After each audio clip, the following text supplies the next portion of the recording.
श्रीराज्यसेव्यमानपावनाग्रिपङ्कजं व्यालयज्ञसूत्रमिन्दुशेखरं कृपाकरं नारदादियोगिवृन्दवन्दितं दिगम्बरं काशिकापुरादिनाथ कालभैरवं भजे।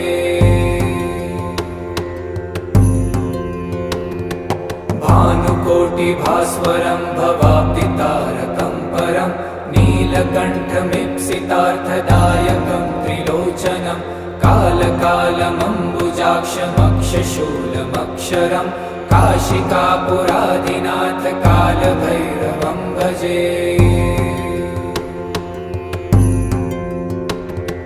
शूलटङ्कपाशदण्डपाणिमादिकारणं श्यामकाय